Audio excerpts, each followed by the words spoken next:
E pra quem não viu, vou mostrar pra vocês a jantada do Rodrigo Matos em cima do Júlio, comentarista e colega de trabalho. Dá uma olhadinha. Eu não acho que o... Eu tava dando uma busca aqui, não queria que o teclado aparecesse, que eu tava tentando ver quando que o West Ham jogou a segunda divisão pela última vez. Eu não acho que o Paquetá mude o patamar do Flamengo. Não acho. É que, na verdade, pra mim, eu tenho uma opinião particular, toda ação, né? Eu acho o Paquetá um jogador superestimado. Pra mim, o Lucas Paquetá é um jogador superestimado. Eu não tô falando que o Paquetá seja mau jogador, nem nada, mas pra mim ele não é o craque que muita gente considera. Pra mim era um absurdo que o Tite fazia na seleção brasileira. Qualquer jogador que saísse, ele alterava a posição do Paquetá, tipo, joga em todas. Pra mim ele jogava mal em todas, ou médio em todas. Pra mim não é um jogador que tanto não faz diferença que o West Ham tá aí caindo para a segunda divisão do campeonato inglês. Transação de 60 milhões de euros pelo City Agora só não olha a aconteceu por causa jantada. desse caso de aposta. O Guardiola não achava que ele é superestimado, mas o Júlio acha. Mas é isso aí, o Guardiola pensa de um jeito, o Júlio pensa de uma forma diferente. O futebol permite opiniões diversas, digamos assim, né? Tem gente que acha que é superestimado, tem gente que acha que não é. Isso aí, tá tudo certo. Tá certo. Eu tô falando que o Guardiola não achava ele superestimado. Na Inglaterra ele não é visto por ninguém na Inglaterra como superestimado. Olha a carinha pelos dele. torcedores do West Ham que o viram durante todo esse tempo, não era. No Lyon também não era. Ele não teve uma passagem boa pelo Milan. De fato, que foi quando ele foi vendido por 33 milhões de euros. Tanto que ele só se valorizou na Europa, né?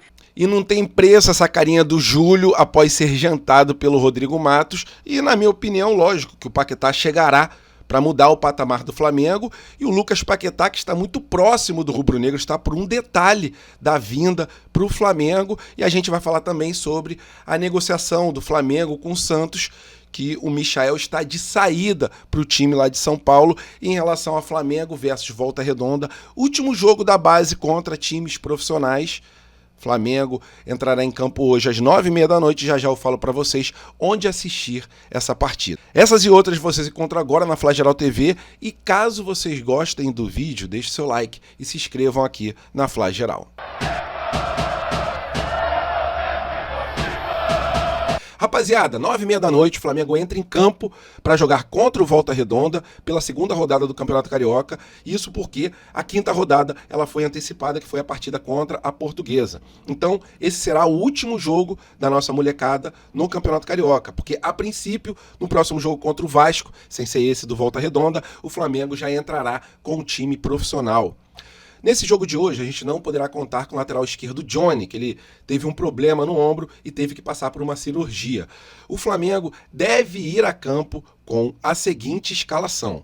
No gol, goleiro Léo Nanete. Na zaga, o Iago ao lado do João Vitor. Na lateral direita, o excelente Daniel Salles, né, que além de ser um bom defensor, ele também sabe cruzar como poucos na base rubro-negra, né? Sempre manda a bola na cabeça dos seus companheiros. Na lateral esquerda será o Gustavo no lugar do Johnny, né? Já antecipei para vocês aí que o Johnny teve que passar por uma cirurgia no ombro. Na parte de volante, o Pablo Lúcio, que tem muita qualidade, tá? Subiu há pouco tempo para o sub-20. Ao lado dele, o Lucas Vieira. Um pouco mais à frente, o Guilherme, né? Que é um jogador que geralmente consegue deixar a sua marca, consegue deixar a bola no fundo das redes. Não foi diferente no último jogo, que ele fez um golaço de cobertura. Infelizmente, saímos com resultado negativo, né? Não saímos com resultado positivo.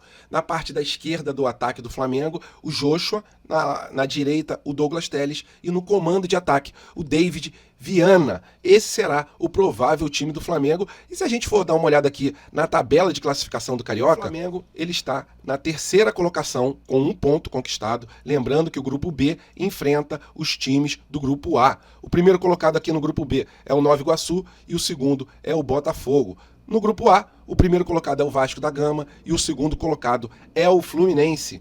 Então esse é o Flamengo para entrar em campo hoje.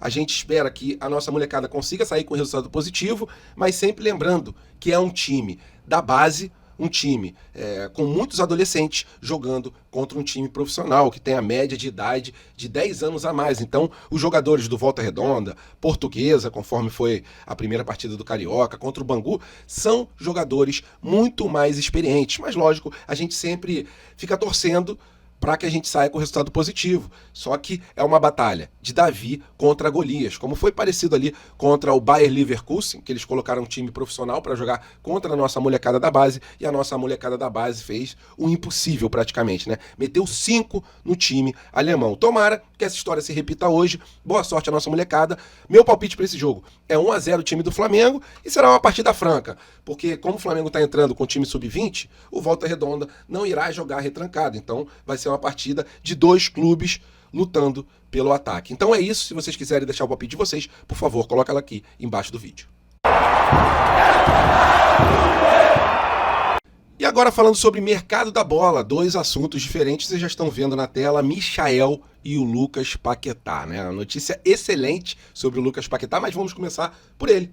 Michael, que voltou ao time rubro-negro, mas não teve muito espaço, né? Não conseguiu desenvolver aquele futebol. E na verdade também, do time de 2020, 2019, para esse time que a gente tem hoje em dia, o elenco ele subiu muito de patamar, subiu muito de nível, e com isso o Michael ficou ali em stand-by, né? Entrando em algumas partidas, e o Flamengo está finalizando uma negociação para que o Michael vá para o Santos, né? Time do Neymar, time do Gabigol, e no Santos, cara, o Michael com certeza será titular absoluto. Ele que é um xodó da torcida do Flamengo, é um jogador que tem muita empatia com a nação, é um cara muito engraçado, né?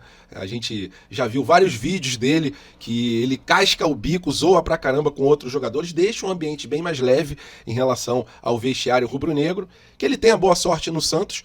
E em relação a valores dessa negociação, segundo o jornalista Renan Moura, o Flamengo baterá o martelo, ficando com 20% do passe do atleta e vendendo ele para o Santos por em torno de 4 milhões de dólares, que dá mais ou menos 21 milhões de reais. Como ele não tem muito espaço no Flamengo, pelo menos o Mengão consegue colocar uma farpela no bolso, né, e juntar dinheiro para poder contratar esse cidadão aqui, que todo mundo está de olho em relação às negociações, Lucas Paquetá. Né, jogador que ainda é do West Ham, mas as informações que vêm da imprensa inglesa é que ele já pediu para não jogar, né, na partida de hoje. Ele não entrará em campo, ele alega um problema nas costas, dores nas costas, né? Estava até jogando com infiltração, mas ele não quer mais entrar em campo pelo West Ham, e ele quer que isso se resolva o mais rápido possível. E hoje, segundo o Globo Esporte, teremos uma nova reunião. Né? Na verdade, o Flamengo ainda não fez uma proposta oficial porque quer saber quanto que o West Ham pretende receber. E as notícias são excelentes, até porque há um tempo atrás o West Ham batia o pé e queria receber em torno de 50 milhões de libras. Só que em relação a essa negociação com o West Ham, né, o Flamengo pretendia oferecer valores ali entre 35 e 40 milhões de euros. E esses valores agradam o West Ham, que aceita receber em torno de 40 milhões de euros. O Flamengo provavelmente fará uma proposta em 35 milhões de euros fixos, com mais 5 milhões de euros em relação a bônus. E aí chegaria a esses valores de 40 milhões de euros, que dá mais ou menos 230 milhões de reais. Sendo concretizadas essas negociações, será a negociação mais cara de todos os tempos, né? A contratação mais cara de todos os tempos do futebol brasileiro. E a excelente notícia é a seguinte, né? O Paquetá tá batendo o pé e quer vir para o Flamengo já no começo de temporada, porque o West Ham, ele até tem um desejo de que o jogador permaneça até o final da temporada deles, que acaba em maio. Só que não tem sentido, né, rapaziada? Imagina, o Flamengo paga uma bagatela aí de 40 milhões de euros, aí deixa ele emprestado com o West Ham, ele entra em campo e acaba, Deus me livre, mas tendo uma contusão seríssima. E aí, como é que fica a situação rubro-negra? Como é que fica o lado do Flamengo? Então não tem muito sentido. Se o Flamengo entende também que se é para ter uma negociação, que ele venha agora. E por falar em outra boa notícia, a situação é a seguinte: o West Ham, segundo a imprensa inglesa, já está atrás de um substituto para o Lucas Paquetá, e ele se chama Kovacic, que é um jogador do Manchester City. Então, eles já estão de olho no meia para colocar no lugar do Lucas Paquetá. Se a gente der uma olhada aqui na tabela de classificação, o West Ham, ele está com 14 pontos. Ele joga contra o Tottenham na data de hoje. Só que está se criando um abismo ali entre o West Ham, que é o 18º, que é o primeiro time na zona de rebaixamento, porque lá no futebol inglês só caem 3 clubes para a segunda divisão, e o próximo time é o Nottingham, que está com 21 pontos, 7 pontos à frente do West Ham. Então, a situação do West Ham é periclitante, é muito complicada, tá? E acredito eu que, dependendo desses próximos resultados, o Paquetá já pinte lá no Ninho do Urubu nesse início de ano, que é fundamental, né? Para o jogador se readaptar ao futebol brasileiro. E, de verdade, o moleque, ele vai voar em campo, apesar de alguns comentaristas, né, falarem que o Lucas Paquetá é superestimado. Complicada essa situação, né? Mas o Rodrigo Matos, conforme a gente viu no começo do vídeo, ele passou o cerol fininho no seu colega de trabalho. É isso sobre o mercado da bola, expectativa lá em cima para a chegada do nosso Lucas Paquetá, que, na minha opinião, cara, ele vai voar em campo pela seleção rubro-negra.